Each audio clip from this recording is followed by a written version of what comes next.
Hi everyone, welcome back to my channel general studies by Jyoti Joon Chaudhary. चलो आज हम पढ़ेंगे next topic, right against exploitation and right to freedom of religion, जो कि fundamental rights है। दो आर्टिकल्स हम ऑलरेडी पढ़ चुके हैं, दो आर्टिकल्स नहीं, दो फंडामेंटल राइट्स हम ऑलरेडी पढ़ चुके हैं, right to equality and right to freedom.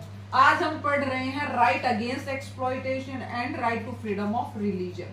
Right against exploitation, अब एक्सप्लॉइटेशन का मतलब है कि जब कोई हमारा शोषण कर रहा हो तो हम क्या करेंगे, तो इसका नाम है शोषण के विरुद्ध अधिकार।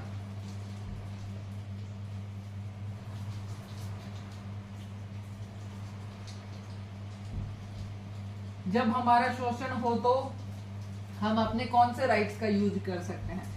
तो आर्टिकल 22 तक हम पढ़ चुके हैं, आज है article 23, prohibition of human trafficking and force labour.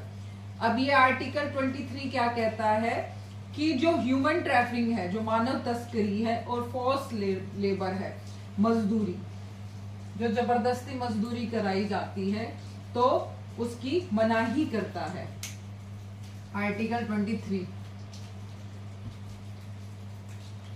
क्या क्या बैन करता है? Bans trafficking beggar. अब जो भीख मांगना है, भिखारी, अब भिखारी अपनी मर्जी से भीख मांग रहा हो तो ये इतना लागू नहीं होता, लेकिन जो ह्यूमन ट्रैफिकिंग वर्ड है, ये ह्यूमन ट्रैफिकिंग के लिए है।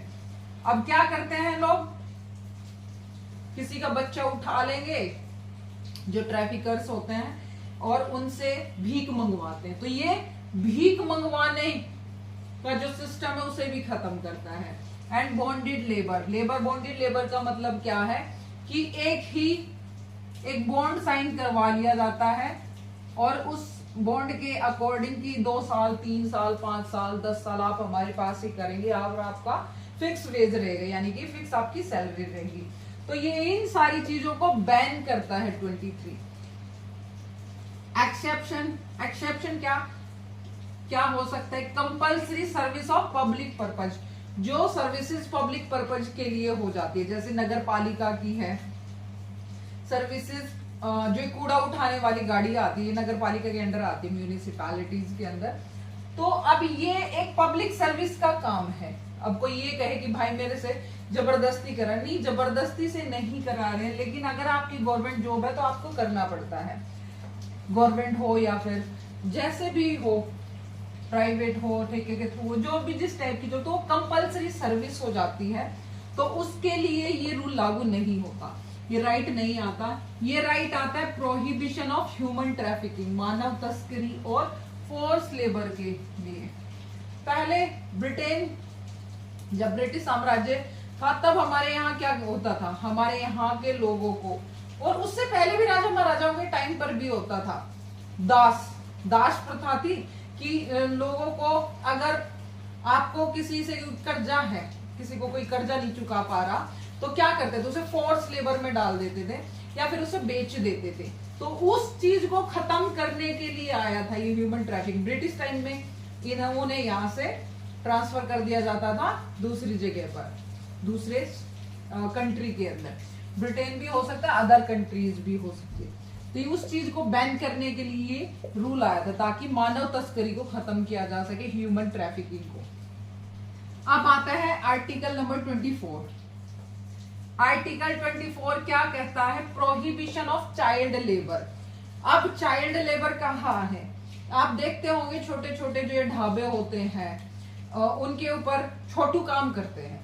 अब वो छोटू क्या होते हैं? छोटू की कोई उम्र नहीं होती, नाम हम छोटू बोल देते हैं, वो लेस देन 14 होते हैं। अगर कोई बच्चा लेस देन 14 है तो वो किसी भी, किसमें नहीं हो सकता, हजार्डस इंडस्ट्री में, कोयले की खानों में, ठीक है, जहां पर जान का जोखिम हो, हजार्डस इंडस्ट्रीज, जहां पर जान का जोखिम हो, उस कंपनी में या फिर उस इंडस्ट्रीज में तो उसे रखा ही नहीं जाएगा। फैक्ट्रीज के अंदर, माइंस के अंदर, यानी कोयले की खानों के अंदर, तो बच्चों का ये प्रोहिबिट करता है, चाइल्ड लेबर को, बच्चों का बचाव करता है। अब सबको कॉमन सी बात है, सबको पता है कि 14 साल से नीचे वाले बच्चे को हम ले ही नहीं सकते, कि किसी भी इंडस्ट्रीज में अगर हमने लिया तो गवर्नमेंट अपना सिकंजा कस लेगी, ठीक है, या फिर बंद कर देगी, बैन करा देगी, हमारे खिलाफ केस हो जाएगा। तो बहुत ज्यादा बेनिफिट करता है ये चाइल्ड लेबर को, ठीक है। हमने चाइल्ड से रिलेटेड 2 आर्टिकल पढ़ लिए। एक तो था राइट टू एजुकेशन, ये था right to education. Right to education था कि 14 साल 6 साल से लेके 14 वर्ष तक की आयु के बच्चों के लिए free and compulsory education, ITE 2002, ठीक है। ये राइट टू एजुकेशन हमने पढ़ा था आर्टिकल नंबर 21A के अंदर। अब है वही ये सेकेंड आर्टिकल है बच्चों के लिए, prohibition of child labour. Child labour का क्या है, 14 से नीचे की जो उम्र वाले, बिलो एज 14 ईयर्स, ठीक है, तो उसे किसी भी हजार्डस इंडस्ट्री, फैक्ट्रीज या फिर माइंस के अंदर रोजगार नहीं दिया जा सकता, काम पे नहीं लगाया जा सकता। अगर जो छोटू ढाबे वगैरह पे काम करने वाले, क्योंकि जो ढाबे होते हैं, रेस्टोरेंट्स होते हैं, तो उनका तो अपना GST होता है, वो तो आपको रजिस्टर कराना ही पड़ता है। लेकिन जो ये ढाबे होते हैं अनरजिस्टर्ड होते हैं, इसलिए वो छोटू को रख लेते हैं और फिर वो बच्चे भी कर लेते हैं, क्योंकि उन्हें अपने परिवार का पेट पालना होता है। लेकिन अगर वो रजिस्टर्ड हो या फिर उनकी भी शिकायत कर दी जाए तो उनके मालिक के ऊपर केस ठोक दिया जाएगा या फिर उसे सजा हो सकती है।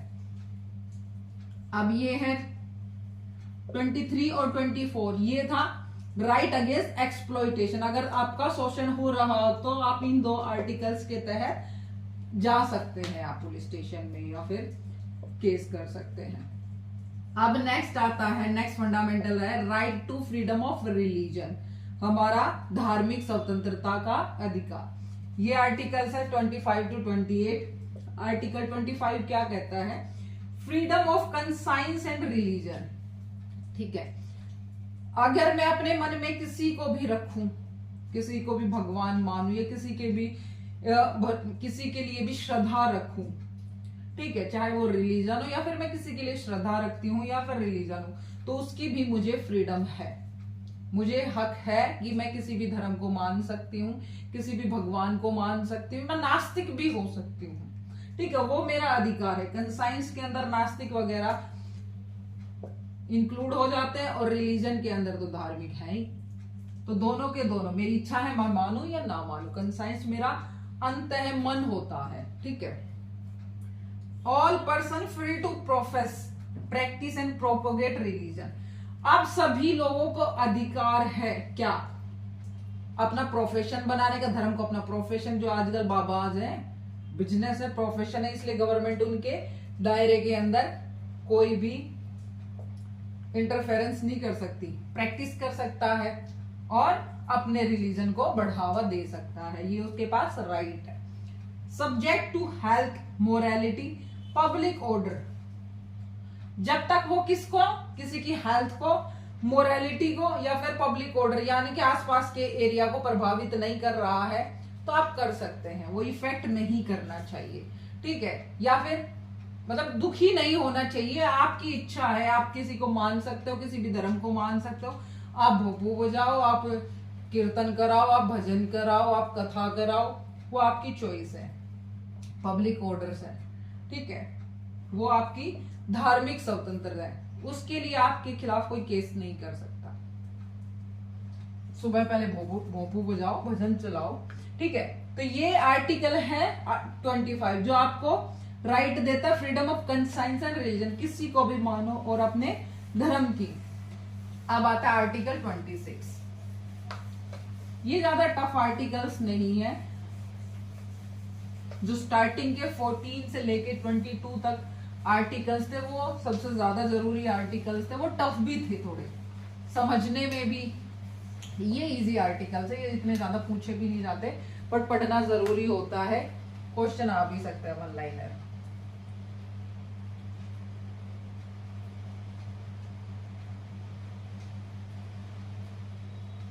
अब है आर्टिकल 26,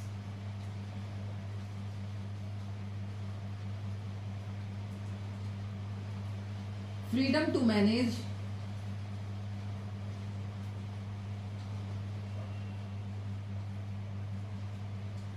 रिलीजियस अफेयर्स। अब वो रिलीजियस है तो रिलीजियस से रिलेटेड अपने अफेयर्स, यानी कि कुछ भी मैटर हो उसका, वो अपना कुछ खोलना चाहता हो धंधा, रिलीजियस डोमिनेशन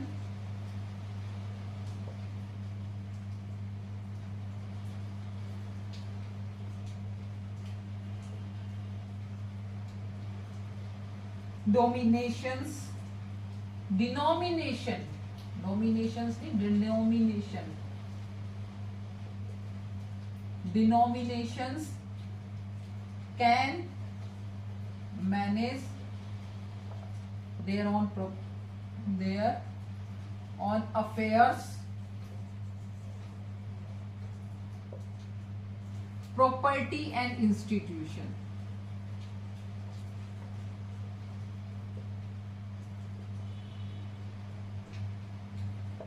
अब देखो इस चीज को, freedom to manage religious affairs. अब जो मैंने, फॉर एग्जाम्पल मैं कोई बाबा हूं, मैं कोई साध्वी हूं, मैंने अपना कोई धर्म बनाया है, मतलब मैंने अपना कुछ, जैसे वो नहीं नाम लेंगे जो कुछ है फेमस का, तो नाम नहीं लूंगी मैं किसी भी, चलो मैंने बना लिया कुछ जय बजरंग बली कुछ करके, हर एक चीज में बोल देती जय बजरंग बली, ठीक है, मेरा कुछ नाम है और मैं एक बाबा बन जाती हूँ, ठीक है। अब मैं अपना ऑन अफेयर्स, अब मैं, ये मेरा एक बिजनेस है, रिलीजियस बिजनेस है मेरा। अब मैं अपने बिजनेस को बढ़ाने के लिए अपने अफेयर्स उन्हें हैंडल कर सकती हूँ, मैनेज कर सकती हूँ। प्रॉपर्टी, अब एक मैं आश्रम तो बनाऊंगी ना, तो अपने आश्रम के लिए प्रॉपर्टी खरीद सकती हूँ, इंस्टीट्यूशन, कोई इंस्टीट्यूट भी खोल सकती हूँ और उसकी ब्रांचेस भी बना सकती हूँ। अब देखते होंगे ना राधा स्वामी के अलग अलग जगह पे है, सच्चा सौदा, धन धन सतगुरु, सबके अपने डेरे थे अलग अलग जगह पे। तो ये बाबाओं का जो प्रॉपर्टी और इंस्टीट्यूशन, ये करने का अधिकार है, आपने कैसे मैनेज करना है, कैसे मुझे आज यहाँ पर अपना सत्संग फरमाना है, नेक्स्ट मुझे वहां पर सत्संग फरमाना है, कोई पाठ कर रहा है, कोई कथा सुना रहा है, कोई पर्चा निकाल रहा है, तो ये सारे बाबाओं का अपना है इंस्टीट्यूशंस, प्रॉपर्टी और अफेयर्स। इसकी आजादी देता है कॉन्स्टिट्यूशन हमें। अब आ जाते हैं आर्टिकल 27।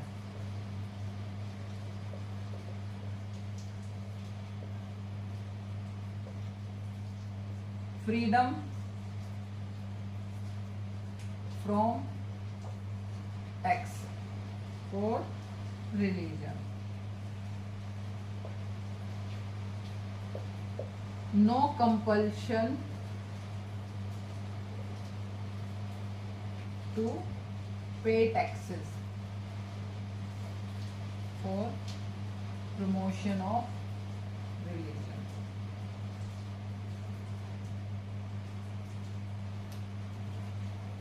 ठीक है, अब इसमें आर्टिकल 27 में क्या है, फ्रीडम फ्रॉम टैक्स।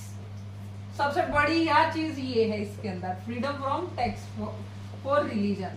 अब जैसे कि मेरा एजुकेशन का बिजनेस है, ठीक है, अब मैं अपने एजुकेशन का बिजनेस सेटअप करूंगी तो क्या करूंगी, मैं अपना कोचिंग सेंटर खोलूंगी, अपना इंस्टीट्यूशन, अपनी एकेडमी में बनाऊंगी, फिर उसे रजिस्टर करूंगी, उसका जीएसटी लेना पड़ेगा और तब जाके मैं बच्चों को पढ़ा पाऊंगी। और जिस भी बच्चे की मैं फीस लूंगी तो उसका मुझे जीएसटी देना पड़ेगा, पे करना पड़ेगा गवर्नमेंट को। गवर्नमेंट मुझसे टैक्स लेगी ही लेगी, जबकि मैं पढ़ा रही हूँ, मैं अपनी सर्विस सर्विस दे रही हूँ, जबकि मैं कुछ प्रोड्यूस नहीं कर रही हूँ, मेरा कोई प्रोडक्ट नहीं है, मैं सर्विस सेक्टर में हूँ, बट फिर भी सरकार मुझसे टैक्स ले रही है।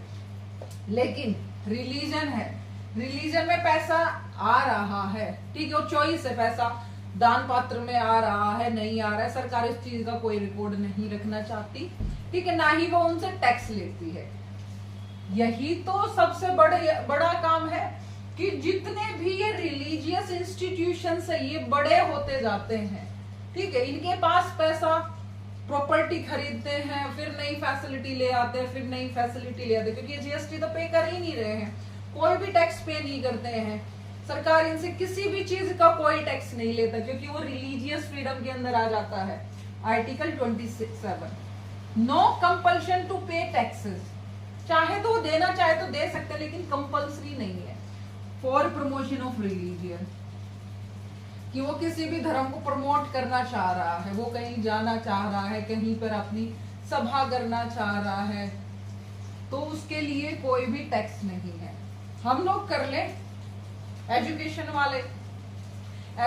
वाले हो या फिर अदर बिजनेसेस वाले, सबसे पहले सरकार टैक्स मांग लेगी हम लोगों से, हमसे तो ले ही लेगी, हर एक चीज में टैक्स ले लेगी, लेकिन धर्म का कोई टैक्स नहीं है।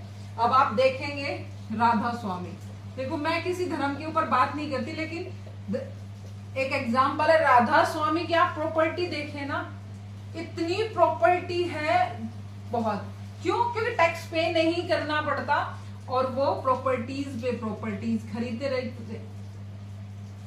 ये मैंने सिर्फ ये बताया है नो टैक्सेस वाला आर्टिकल समझाने के लिए। मैं राधा स्वामी के खिलाफ नहीं हूँ, मैं किसी भी रिलीजन के खिलाफ नहीं हूँ, मैं किसी भी गुरु जी के खिलाफ नहीं हूँ। मैं बस ये समझाना चाह रही हूँ कि प्रॉपर्टी, ठीक है, इन्होंने अपनी प्रॉपर्टी खरीदी हुई है, ये बहुत कल्याण का काम करते हैं, सत्संग फरमाते हैं, बहुत लोगों का भला करते हैं, डिवोशन है, वो उनकी चॉइस है।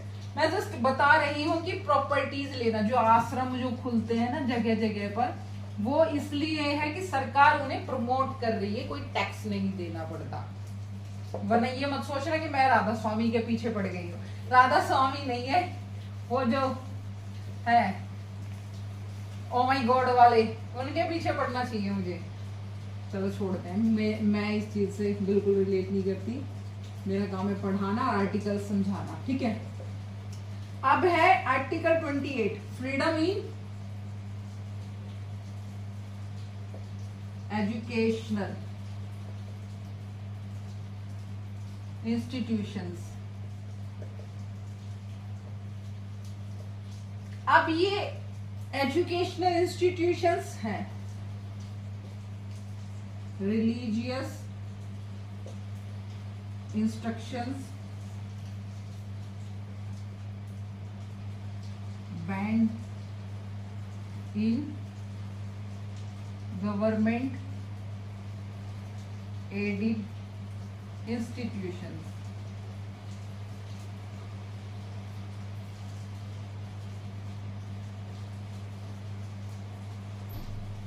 allowed in private religious institutions।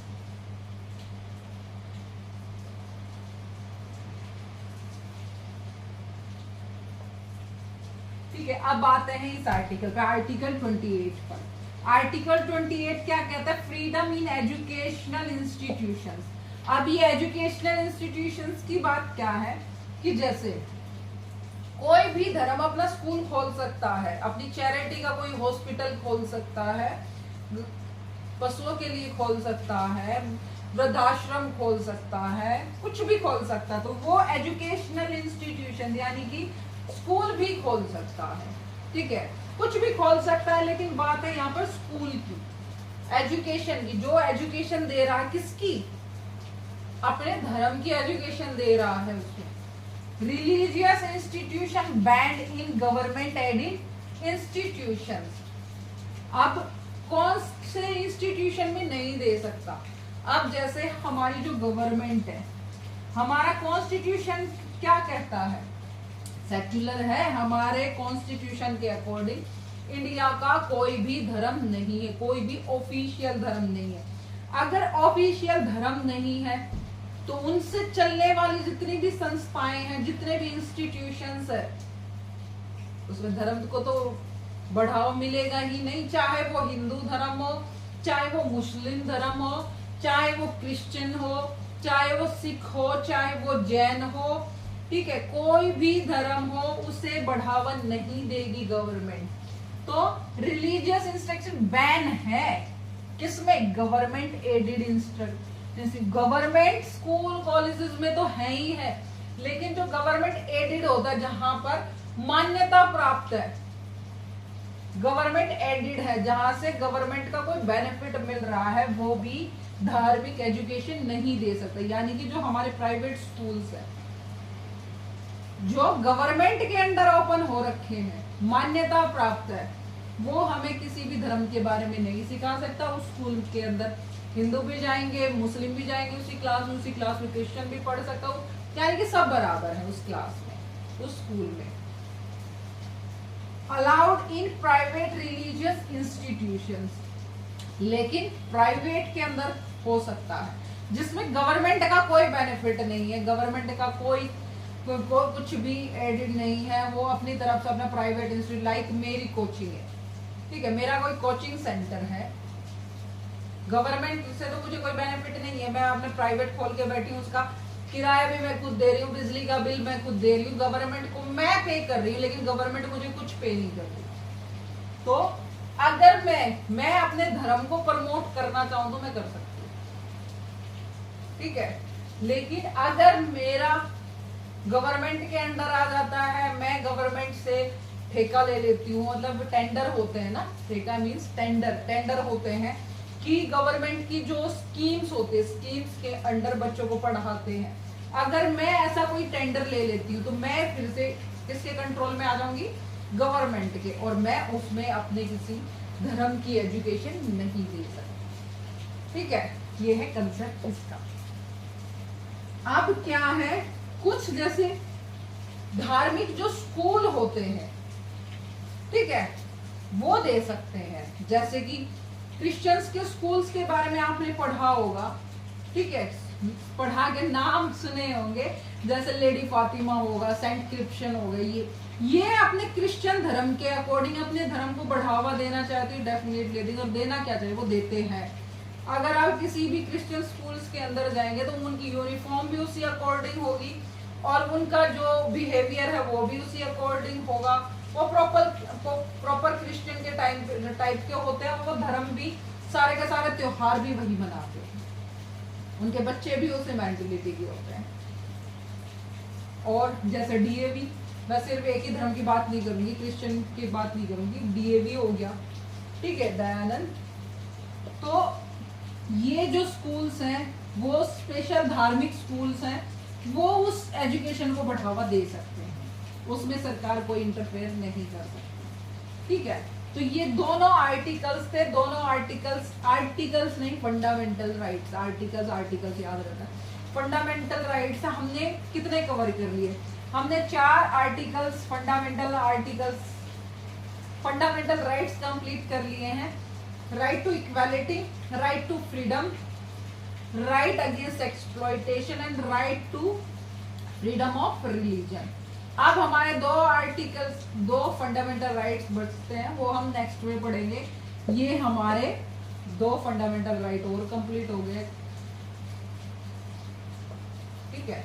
तो आज का लेक्चर हम यहीं पर खत्म करते हैं। कोई डाउट हो तो आप मुझे कमेंट करना, पसंद आए तो मेरी वीडियो को लाइक करना, कोई न्यू कमर है तो मेरी वीडियो को, मेरे चैनल को सब्सक्राइब करें, ताकि आपको नए लेक्चर्स की अपडेशंस मिलती रहे। और मैं शॉर्ट्स भी डालती हूँ, टॉपिक से रिलेटेड शॉर्ट्स भी देखा करें, ठीक है। तब तक आज के लिए इतना ही काफ़ी है। चलो, थैंक यू, धन्यवाद, बाय बाय।